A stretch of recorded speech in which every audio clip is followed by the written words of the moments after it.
자, 골목길에서 발생한 교통사고 이야기인데요. 이른바 스텔스 보행자 사고라고 합니다. 그러니까요, 술에 취해서 골목길에 누워있던 70대 노인이 지나가던 차에 치여 숨지는 사고가 발생한 겁니다.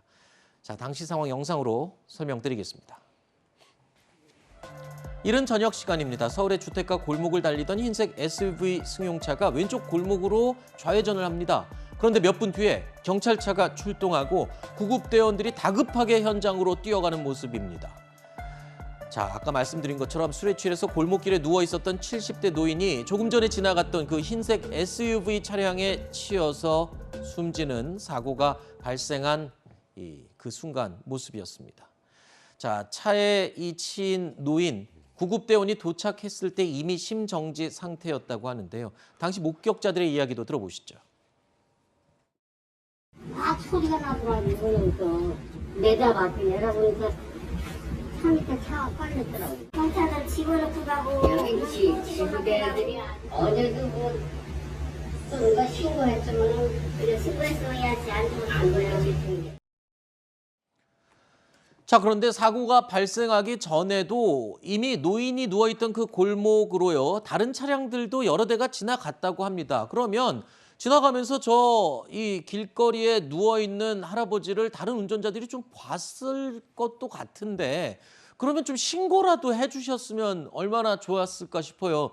10분 이상 가까이 이 길거리에 할아버지가 있었는데 아무도 신고를 하지 않았다면서요. 그 참 안타까운 부분입니다. 이 70대 노인이 현장에 한 40분 정도 술에 취한 상태로 앉아 있다가 네. 저 도로에 한 10분 정도 누워 있었다고 합니다. 아하. 근데 그 사이에 차가 한 대도 안 간 것도 아니고 차들이 좀 피해 가거나 네. 그리고 또 주변에서 보는 분들도 이제 그걸 보고 신고를 해주셨으면 참 좋았을 텐데 신고가 네. 없었던 것 같고요. 지금 이 사건 같은 경우 지금 저 현장 아까 그 CCTV 영상을 보시면 지금 오후 6시 40분이니까 좀 밝죠. 네. 밝은 상황이라면 일단 뭐 제 뒤에 설명드리겠습니다만 운전자의 과실이 훨씬 더 커질 것 같습니다. 제가 지금 그거 궁금해서 여쭤보려고 했었던 거예요. 저 운전자는 저기에 사람이 누워 있을 거라고는 그렇죠. 그냥 통상적으로 운전하는 저 같은 운전자들도 차가 지나가는 골목에 사람이 이렇게 가운데 누워 있을 거라는 상상을 못할 것 같거든요. 네. 그런데도 운전자의 과실이 있는 겁니까? 그러니까 통상적으로 소위 이제 스트레스 보행자 사고라고 해서 이렇게 도로에 누워 있거나 아니 한밤중에 어두운 옷 입고 무단횡단하거나 잘 그러면 안 안 보이는 경우 보이잖아요. 많잖아요.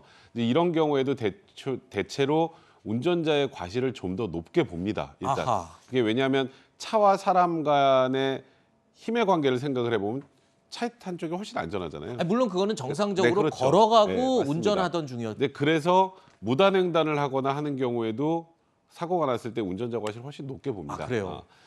이제 그러다 보니까 아니 이거 보행자들한테 너무 경각심을 못 주게 되는 건 아니냐. 이거는 보행자들의 안전, 또 경각심을 주기 위해서라도 이렇게 뭐 예를 들어서 말씀드렸던 것처럼 보행자의 법규 위반이나 이런 것들이 분명한 경우에는 보행자의 과실을 좀 높여야 되는 것 아니냐라는 얘기는 있습니다만 아직은 이루어지지 않고 있고요.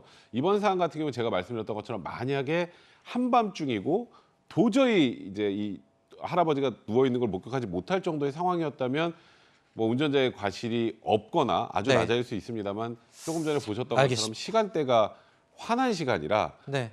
도로에 대한 이제 전방 주시 의무를 좀 알겠습니다. 제대로 하셨다면 사고가 나지 않았을 수 있었다 이런 측면에서 운전자의 과실은 좀 네. 인정이 될 것 같습니다. 먼저 그 할아버지를 보신 분들이 좀 신고라도 빨리 해주셨더라면 이런 서로 이렇게 슬퍼할 일은 안 생겼을 텐데 말입니다.